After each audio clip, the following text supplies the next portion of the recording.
ابو ہریرہ رضی اللہ عنہ کہتے ہیں کہ رسول اللہ صلی اللہ علیہ وسلم نے فرمایا، نماز کا ایک اول وقت ہے اور ایک آخری وقت۔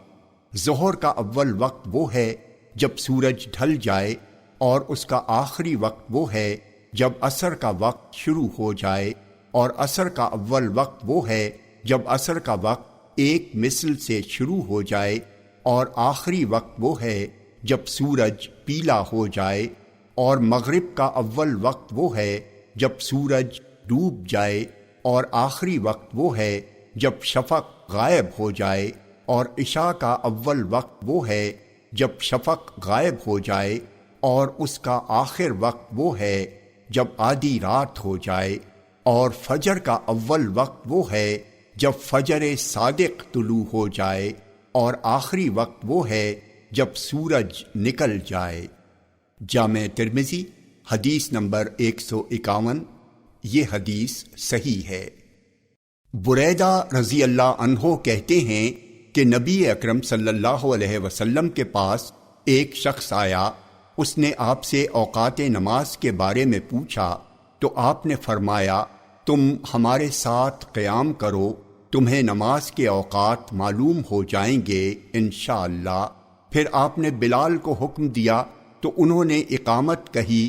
جب فجر صادق طلوع ہو گئی تو آپ نے حکم دیا تو انہوں نے سورج ڈھلنے کے بعد اقامت کہی تو آپ نے ظہر پڑھی۔ پھر آپ نے انہیں حکم دیا تو انہوں نے اقامت کہی، آپ نے عصر پڑھی۔ اس وقت سورج روشن اور بلند تھا۔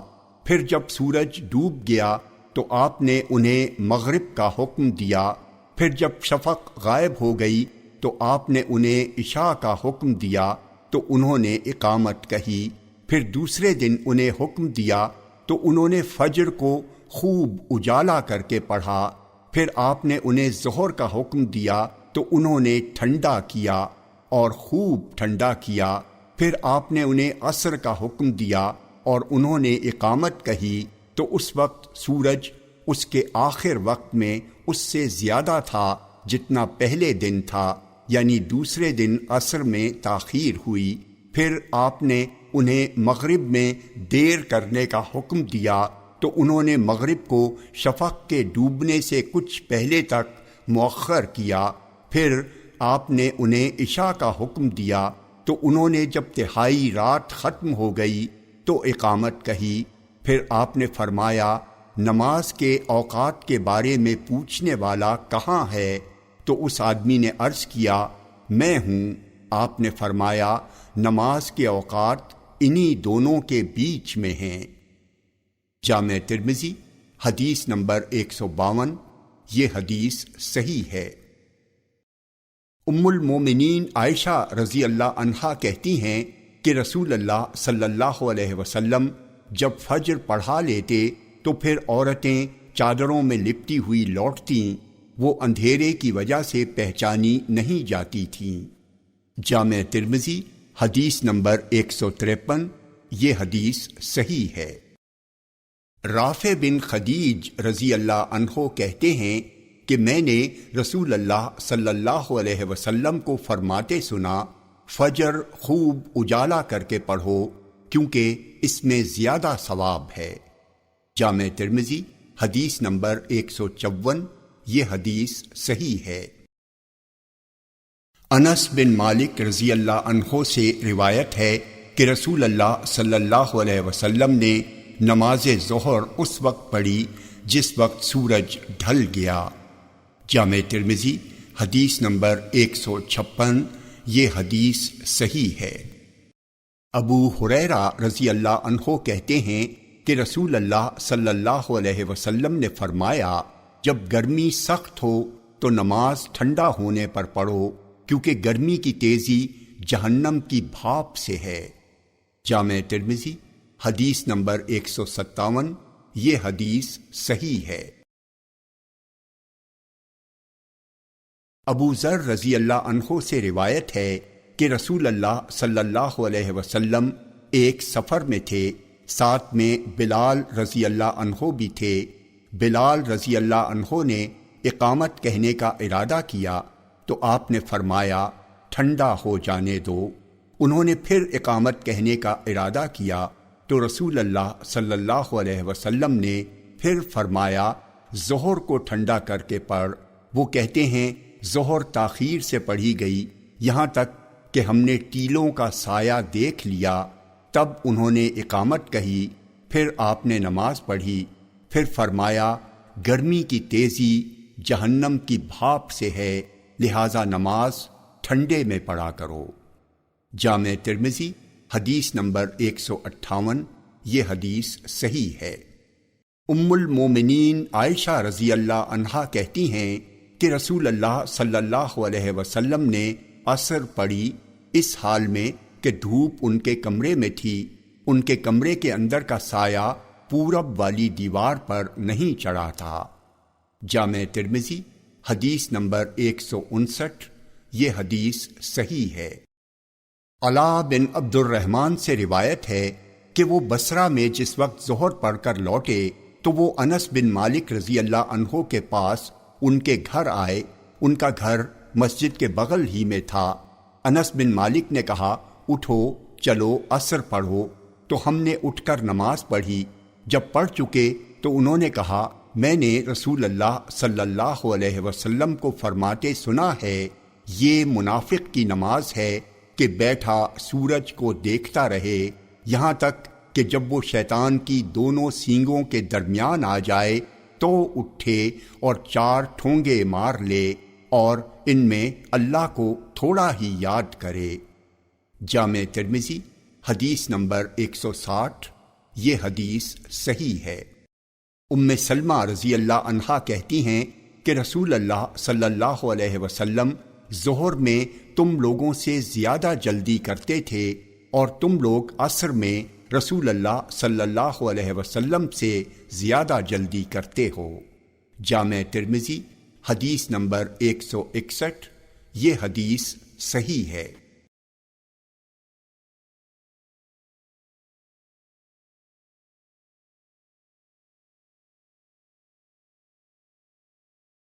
سلمہ بن الاکوع رضی اللہ عنہ سے روایت ہے کہ رسول اللہ صلی اللہ علیہ وسلم مغرب اس وقت پڑھتے جب سورج ڈوب جاتا اور پردے میں چھپ جاتا۔ جامع ترمذی حدیث نمبر 164۔ یہ حدیث صحیح ہے۔ نعمان بن بشیر رضی اللہ عنہما کہتے ہیں کہ اس نماز عشاء کے وقت کو لوگوں میں سب سے زیادہ میں جانتا ہوں۔ رسول اللہ صلی اللہ علیہ وسلم اسے 3 تاریخ کا چاند ڈوبنے کے وقت پڑھتے تھے۔ جامع ترمذی حدیث نمبر 165۔ یہ حدیث صحیح ہے۔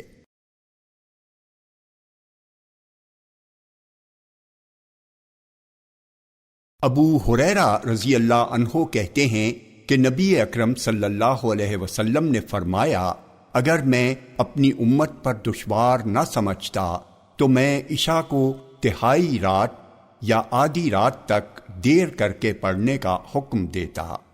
جامع ترمذی حدیث نمبر 167۔ یہ حدیث صحیح ہے۔ ابو برزہ رضی اللہ عنہ کہتے ہیں کہ نبی اکرم صلی اللہ علیہ وسلم عشاء سے پہلے سونے اور اس کے بعد بات چیت کرنے کو ناپسند فرماتے تھے۔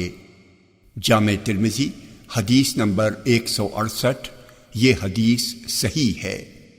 عمر بن خطاب رضی اللہ عنہ کہتے ہیں کہ رسول اللہ صلی اللہ علیہ وسلم مسلمانوں کے بعض معاملات میں سے ابو بکر رضی اللہ عنہ کے ساتھ رات میں گفتگو کرتے اور میں ان دونوں کے ساتھ ہوتا تھا۔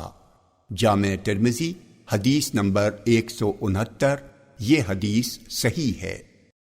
قاسم بن غنام کی پھوپھی ام فروہ رضی اللہ عنہا جنہوں نے نبی اکرم صلی اللہ علیہ وسلم سے بیعت کی تھی کہتی ہیں کہ نبی اکرم صلی اللہ علیہ وسلم سے پوچھا گیا کون سا عمل سب سے افضل ہے تو آپ نے فرمایا اول وقت میں نماز پڑھنا۔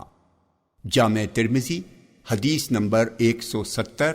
یہ حدیث صحیح ہے۔ ابو عمر شیبانی سے روایت ہے کہ ایک شخص نے ابن مسعود رضی اللہ عنہ سے پوچھا کون سا عمل سب سے اچھا ہے؟ انہوں نے بتایا کہ میں نے اس کے بارے میں رسول اللہ صلی اللہ علیہ وسلم سے پوچھا تو آپ نے فرمایا نماز کو اس کے وقت پر پڑھنا۔ میں نے عرض کیا اور کیا ہے اللہ کے رسول؟ آپ نے فرمایا والدین کے ساتھ حسن سلوک کرنا۔ میں نے عرض کیا اس کے بعد اور کیا ہے اللہ کے رسول؟ آپ نے فرمایا اللہ کی راہ میں جہاد کرنا۔ جامع ترمذی حدیث نمبر 173۔ یہ حدیث صحیح ہے۔ ام المومنین عائشہ رضی اللہ عنہا کہتی ہیں کہ رسول اللہ صلی اللہ علیہ وسلم نے کوئی نماز اس کے آخری وقت میں 2 بار نہیں پڑھی یہاں تک کہ اللہ نے آپ کو وفات دے دی۔ جامع ترمذی حدیث نمبر 174۔ یہ حدیث صحیح ہے۔ عبداللہ بن عمر رضی اللہ عنہما سے روایت ہے کہ نبی اکرم صلی اللہ علیہ وسلم نے فرمایا جس سے عصر فوت ہو گئی گویا اس کا گھر اور مال لٹ گیا۔ جامع ترمذی حدیث نمبر 175۔ یہ حدیث صحیح ہے۔ ابو ذر رضی اللہ عنہ کہتے ہیں کہ نبی اکرم صلی اللہ علیہ وسلم نے فرمایا ابو ذر میرے بعد کچھ ایسے امراء یعنی حکام ہوں گے جو نماز کو مار ڈالیں گے تو تم نماز کو اس کے وقت پر پڑھ لینا۔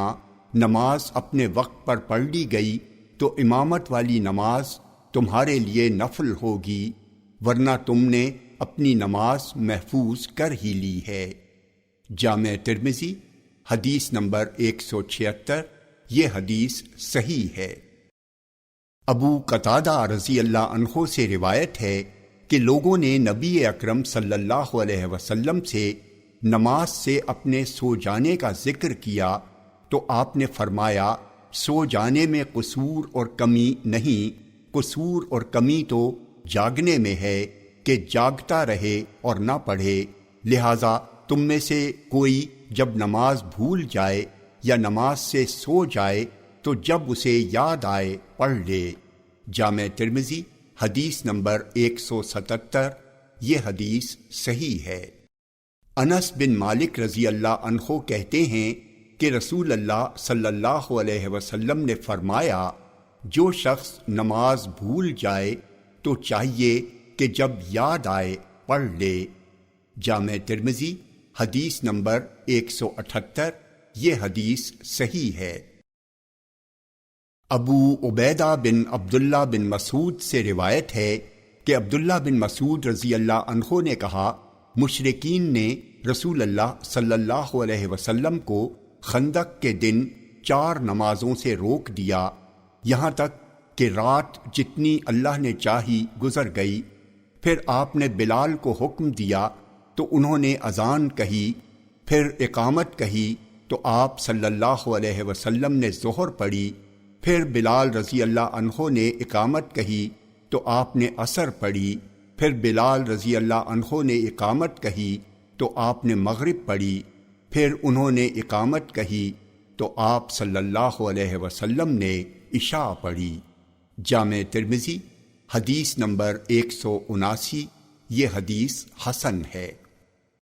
جابر بن عبداللہ رضی اللہ عنہما سے روایت ہے کہ عمر بن خطاب رضی اللہ عنہ نے خندق کے روز کفار قریش کو برا بھلا کہتے ہوئے کہا کہ اللہ کے رسول میں عصر نہیں پڑھ سکا یہاں تک کہ سورج ڈوبنے کے قریب ہو گیا تو رسول اللہ صلی اللہ علیہ وسلم نے فرمایا اللہ کی قسم میں نے اب بھی نہیں پڑھی ہے۔ وہ کہتے ہیں پھر ہم وادی بطحان میں اترے تو رسول اللہ صلی اللہ علیہ وسلم نے وضو کیا اور ہم نے بھی وضو کیا، پھر رسول اللہ صلی اللہ علیہ وسلم نے سورج ڈوب جانے کے بعد پہلے عصر پڑھی، پھر اس کے بعد مغرب پڑھی۔ جامع ترمذی حدیث نمبر 180۔ یہ حدیث صحیح ہے۔ عبداللہ بن مسعود رضی اللہ عنہ کہتے ہیں کہ رسول اللہ صلی اللہ علیہ وسلم نے فرمایا صلاۃ وسطیٰ عصر کی صلاۃ ہے۔ جامع ترمذی حدیث نمبر 181۔ یہ حدیث صحیح ہے۔ سمورہ بن جندب رضی اللہ عنہ سے روایت ہے کہ نبی اکرم صلی اللہ علیہ وسلم نے فرمایا، صلاۃ وسطی عصر کی صلاۃ ہے۔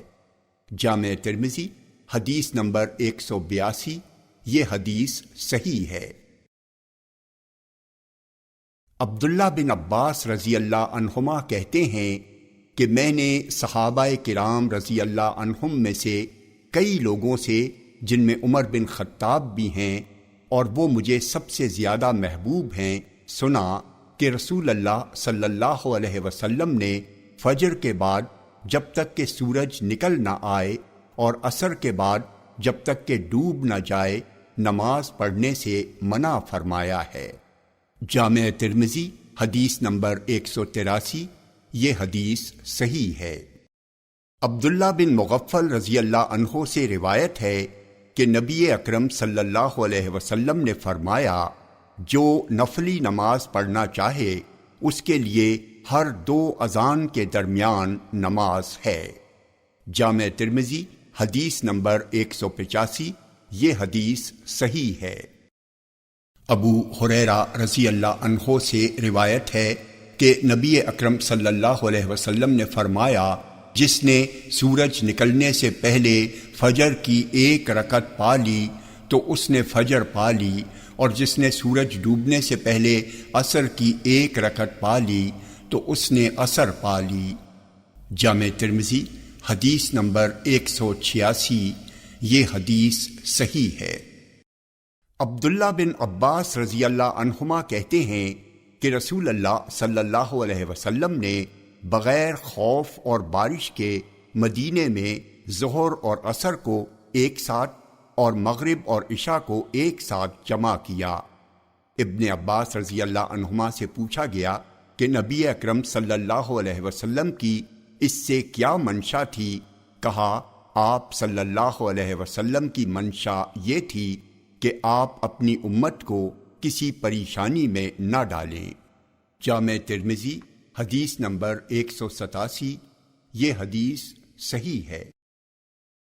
عبداللہ بن زید رضی اللہ عنہ کہتے ہیں کہ جب ہم نے مدینہ منورہ میں ایک رات صبح کی تو ہم رسول اللہ صلی اللہ علیہ وسلم کے پاس آئے اور میں نے آپ کو اپنا خواب بتایا تو آپ نے فرمایا، یہ ایک سچا خواب ہے، تم اٹھو بلال کے ساتھ جاؤ، وہ تم سے اونچی اور لمبی آواز والے ہیں، اور جو تمہیں بتایا گیا ہے وہ ان پر پیش کرو۔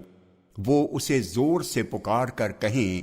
جب عمر بن خطاب رضی اللہ عنہ نے بلال رضی اللہ عنہ کی اذان سنی تو اپنا تہبند کھینچتے ہوئے رسول اللہ صلی اللہ علیہ وسلم کے پاس آئے اور عرض کیا، اللہ کے رسول، قسم ہے اس ذات کی جس نے آپ کو حق کے ساتھ نبی بنا کر بھیجا ہے، میں نے بھی اسی طرح دیکھا ہے جو انہوں نے کہا۔ رسول اللہ صلی اللہ علیہ وسلم نے فرمایا، اللہ کا شکر ہے، یہ بات اور پکی ہو گئی۔ جامع ترمذی حدیث نمبر 189۔ یہ حدیث حسن ہے۔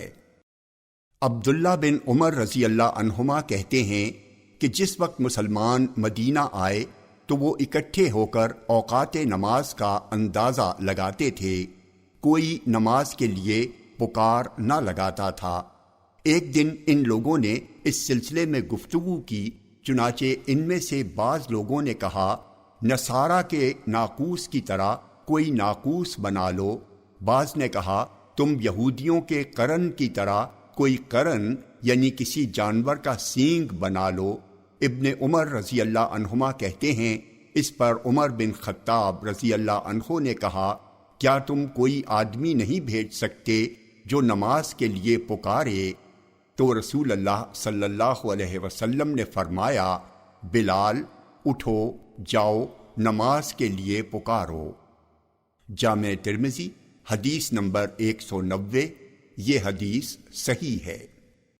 ابو محذورہ رضی اللہ عنہ سے روایت ہے کہ رسول اللہ صلی اللہ علیہ وسلم نے انہیں بٹھا کر اذان کا ایک ایک لفظ سکھایا۔